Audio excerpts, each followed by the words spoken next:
Nestled off of Main Street between Falmouth and Hyannis, off the beaten path, Cotuit, one of 7 villages that make up the town of Barnstable. Some might call it the unspoiled village. Cotuit was once home to the Cape's first hotel. You won't find many of those here today, but what you will find is a seaside slice of American charm. This is Chronicle on WCVB Channel 5.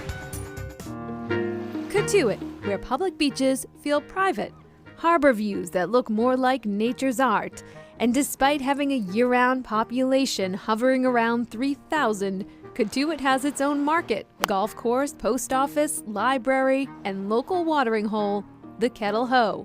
If you never wanted to leave, you don't really have to. And we found some who never have. I'm just lucky to have been here all my life. Tommy Burgess hosts walking tours for the Historical Society, sharing stories about the rich architecture of the 19th century. There are not too many places where you can live a life that's somewhat like living in a village in Europe, where you can walk to the store, the library, the post office, the church, most of your friends' houses. Once home to captains and shipbuilders, Cotuit is often credited for inventing summering on the Cape. Cotuit was very busy at the last half of the 1800s and in the 1900s. Wealthy Bostonians would come down to Cape Cod and enjoy the summer. President Lowell of Harvard University used to come here and summer. He brought a lot of his friends, and at one point, this was called the Summer Harvard.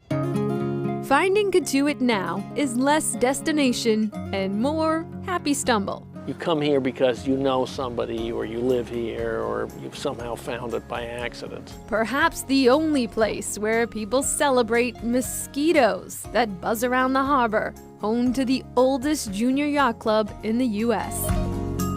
So this is Cotuit Bay, and that's the old Harbor View Inn there. Few know this harbor better than John Noonan. Well, this is unique in terms of waterways because we essentially have 3 bays connected by 2 saltwater rivers. So you never have to go outside.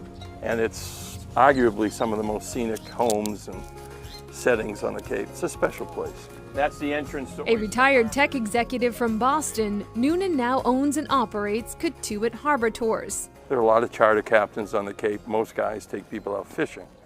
I take people out at sunset and allow them to have a bottle of wine. This is the Seaport River. After 45 years navigating these waters, he shares mostly facts with guests on board the Absolute. I think I know quite a bit about it. And what I don't know, I make up. Home to some big names in sports, business, and politics. But most people come here to escape and enjoy the shores of Sampson's Island. You can pull up in your boat. You can go on the beach as far as the eelgrass. You can't go any further than that.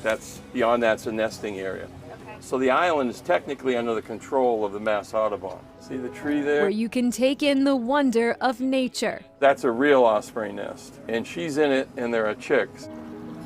And if you are really lucky, you'll spot Nick and Greg, one of the sweetest sights on the sea. What have you got today?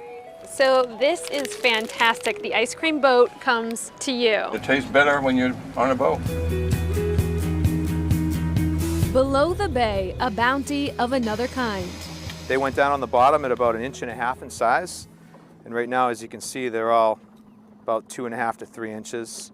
So they're ready for market.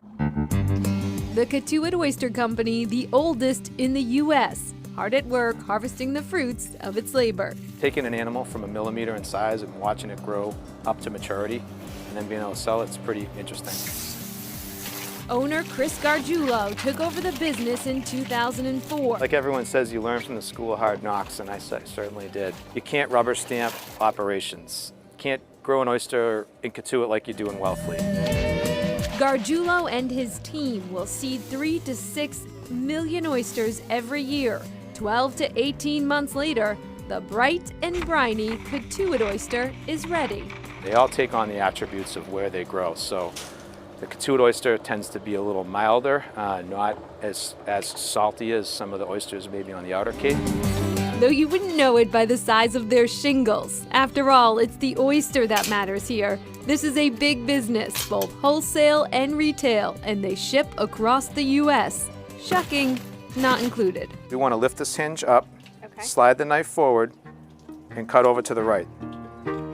I think these might impede me, Chris. This is Well, those, those these are are a little big. extra large. Okay, let's try it out. Straight in and over. There you go. I shucked an oyster. A taste of Cotuit unlike any other. Cheers.